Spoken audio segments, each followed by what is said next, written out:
Hi everyone, welcome back to my channel. This is Patou with you, and this is my story time. This is actually part 2 of On the Spectrum, and I'm so happy if you've returned and are joining me for part 2 and you've already seen part 1. If you have not, you can always click on the link below. I will have it in the description box. I explained the whole rundown of how the childbirth went, and then I got to take her home after 3 weeks. So now after 3 weeks, we went home, and mind you, no one ever told me anything about the possibilities of my daughter ending up on the spectrum or anything happening. So I just went home with my child and just went into a normal routine. I picked up my skills as a mother as I went. So it's not like something that I knew or anything. I didn't have any other kids. This is my first go at it with my ex, and this was our first child, so we were just doing our thing as we went. The only thing that they did tell us is that she would be growing a little faster than children who are born full term, because it's like she's playing catch up at that point. So they didn't want us kind of overfeeding her. We followed everything that they said, and she's developing normal. Everything is going great. She is kind of like looking at us. She has good eye contact when we're talking to her or saying her name, because since my daughter was in the NICU, I always said her name. Her name was taped on the side of her incubator and then on the side of her bed. The nurses knew her name, so they would say her name all the time to her. They were very much aware.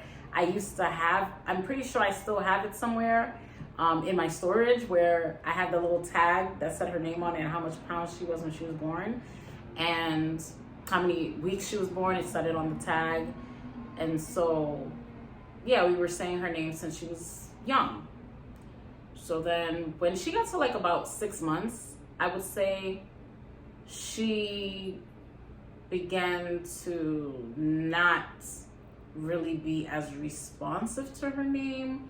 It was kind of odd. She became like she was in her own space. It wasn't something that I really paid attention to. I'm not even gonna lie, very closely at that time, because she was so young and because I was working a lot.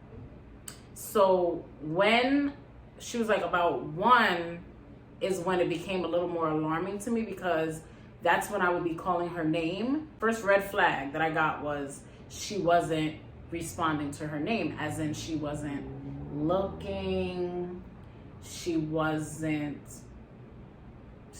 paying attention. When you say somebody's name, even if they're not trying to look, they'll make a move, you know, like they'll flinch a little bit. Like if you're walking in the street right now and somebody goes, so-and-so, they call out your name, even if you're trying to avoid from looking, you're gonna have a reaction, even like some kind of reaction, and she wasn't given that. She wasn't even turning. It's as if we weren't even speaking to her. She was walking around, just doing her own thing, and it was kind of alarming, you know, at that point.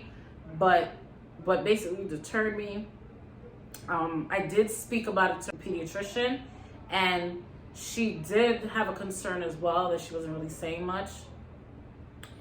And she gave me the information to get her evaluated. What ended up happening was that when I started to express my concerns of getting her evaluated and things like that, a lot of my friends kind of deterred me, because something about my daughter at that time, which you'll find very common in a lot of children who are on the spectrum, she was able to label any color.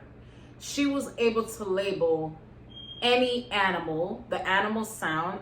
Horse goes, Name. the lion goes, the sheep goes. Wow. Identify animal sounds, able to identify shapes.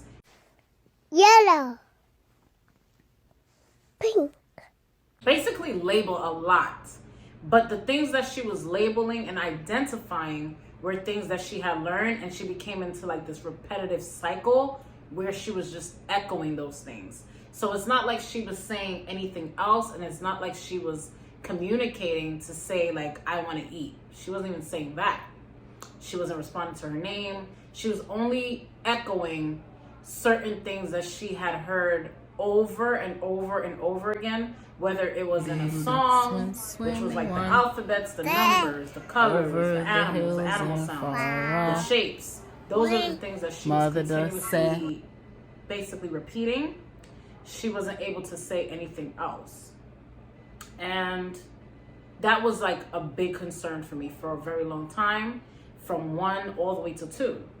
So when it was, at 1 and everybody was like, oh, she's so smart, she knows so many things, why are you wanting to do that? Like, you shouldn't go get her evaluated, she's so young. It could just be her developing a certain way, like developing slowly.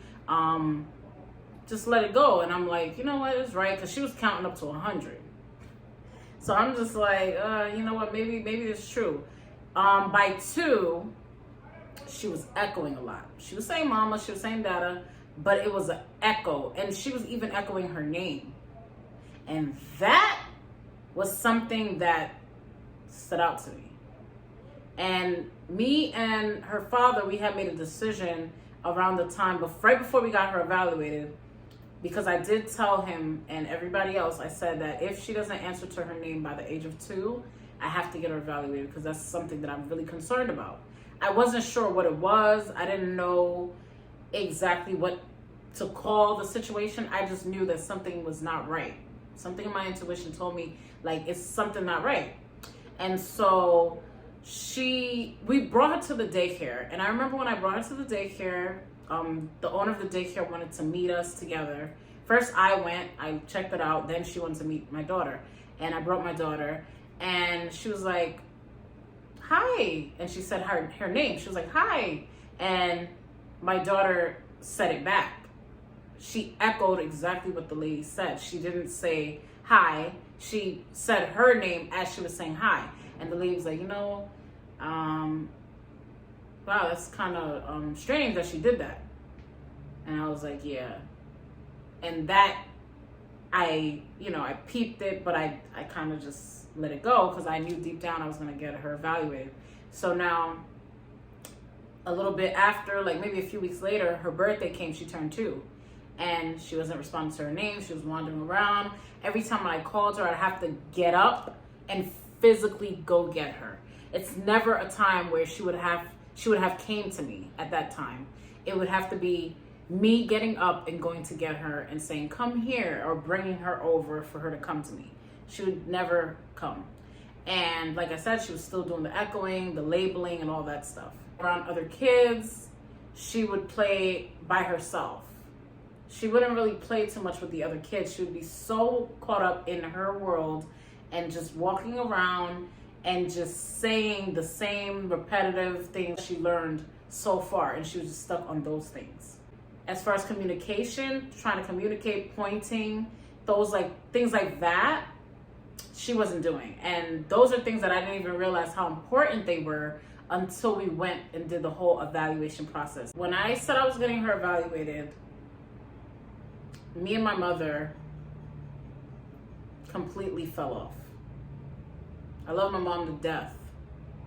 But at that time, we were not seeing eye to eye, because in her mind, she felt like we don't know what the outcome's gonna be. And then she's also telling me, like, the child don't have nothing wrong with her, now you're gonna make them label her. They're gonna say something is wrong with her when there's nothing wrong with her. And that was something that she was concerned of. I tried to, talk and reason with her. She eased up a little bit at first. And then the day of the evaluation, I said, let me make them come to my mother's house, because her house is like real friendly and cozy. So just a backstory. I used to work a lot. And it wasn't until I quit my job, I had no plans. I had no other plan. I had no other job lined up. I just quit my job because of some other situation that I don't want to get into. And I was able to stay home with my daughter, and I had more time with my daughter. The more time that I had, I literally was home 2 months in and noticed that my daughter was a little delayed when it comes to speech. And that was something that I feel like if I would have never quit my job and took the time back and sat and really observed her, I don't think I would have picked up so quick. It would have took me a while, and by the time I would have picked up, who knows, it might have been a little later. That wouldn't be beneficial for her and her process. The person came over to evaluate my daughter at my mother's house. They asked me a bunch of questions, extensive questions about the entire history ever since I was pregnant, things like that. They want to know everything. How did the pregnancy go? What happened after you gave birth? How long did she stay in the NICU? What happened? Did she eat? Did she have trouble? Like all those things they want to know, because those are possible steps for them to know what happened from back then till now. And you also got to remember that they're also collecting research, because technically there will be other children, unfortunately, that will be born that may go through the same thing. So if they collect enough data, they'll be able to know, like, this is the signs to look out for if another mother goes through these things. So after I went through the whole, evaluation process, that was the first one, the lady left and my mother came out, and my mother was expressing how upset she was. And she didn't like the fact that I was doing this. That was one of the worst things that I had to go through, because I was not receptive to what my mother was saying. I was very much like, what? This is my child. She's telling me about, we're gonna label the child, and there's a stigma, and people are gonna try to judge us because of this. Deep down, I really was hoping that there was nothing wrong. Like, I was just over exaggerating. Or maybe I was jumping to the conclusions and it was false. I was hoping that. I knew something wasn't right, but I still was hoping that there was a chance that they would tell me there was absolutely nothing wrong. Mom, just relax. Your daughter's fine. Everything's good. Me and my mother, we stopped talking for about a year. Because by the time we started speaking again, my daughter was already in daycare. She was already receiving her services and everything. Even by then, she was already answering to her name. After the first evaluator came and observed, and the coordinator, they were like, yes, we're gonna have to further evaluate. So now we had to meet with the psychiatrist. We had to meet with the behavioral evaluator, speech evaluator, OT evaluator, the occupational therapist, to see how she grips things. And then there was a PT, which is physical therapy, basically testing to see how she coordinates her legs, because all these things are wrapped in together. Does she know how to run? Does she know how to hop on one foot? Does she know how to balance? Does she know how to hold and grip items? She did very well when it came to labeling, obviously. And that also made it clear that she had a very high cognitive thinking, because the therapists, they come with all these toys and different kinds of books. There was even this one toy that had facial expressions. My daughter was unable to identify facial expressions. And I was shocked. I didn't realize all that stuff. We were also asked to do a hearing test to also see maybe if it's her hearing that can be an issue, because sometimes that is a reason why the child might be just wandering around. They may have trouble hearing, and fortunately it was not. So after they did all these evaluations, all these extensive interviews, then they went to the daycare. They observed her and how she plays around with kids and how she plays around alone. They told me that they suspect that she's on the spectrum of autism. At that point, I was not sure how am I going to help her. But when they told me there was services and things, I was like, all right, let's get on with the services. I was very optimistic, and I was hoping that, yes, we're going to get her past that stage where she's not wandering and, not able to pay attention. When her services began, to be very honest, I was scared and worried, like, is she gonna be able to get past this? She's been doing so well. And I can't wait for us to come back here again and discuss how she's been doing, how's everything been going in part 3. Everybody, I love to go to party. You go slide. You like to go Yes, to the party? baby. I am ready as I can be. Yeah. We're gonna learn about 5 sentences. When I say it, you're gonna say it too, okay? So, taste, smell, sight, hear, and touch. Being on the spectrum of autism varies from child to child. So every child will not be the same when they're on the spectrum, because they are basically measuring the difference of the cognitive thinking, psychological thinking, behavior. How well are they able to do different things such as speech, walking, talking, things like that. And every child has a different level. And that's how they figure out also how are they going to work with that child. There's some children that are on the spectrum and they're the opposite of my daughter. They actually speak, but they may not have a high cognitive level of thinking, and she does. There's so many different things with being autistic and on the spectrum.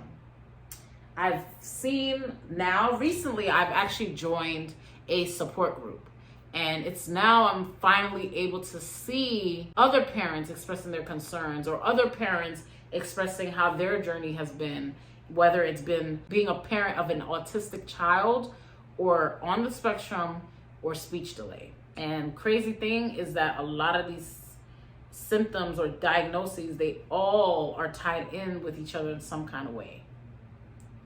My daughter is on the spectrum, and like I said, she has a high level of cognitive thinking, which means that she is able to process a lot of things by trying to figure out things on her own. She's very curious.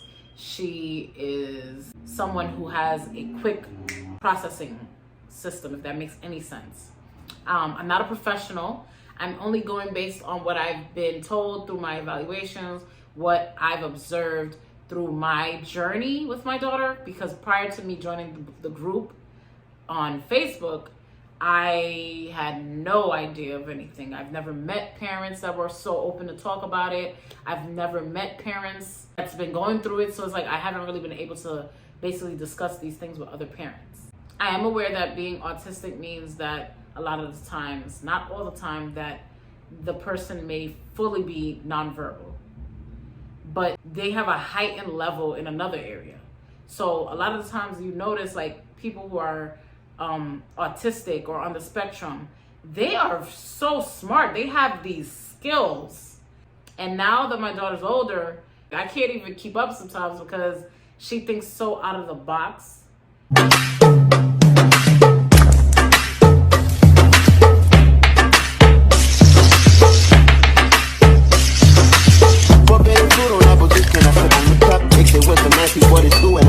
Please like, share, subscribe, and let me know what you think. Thank you.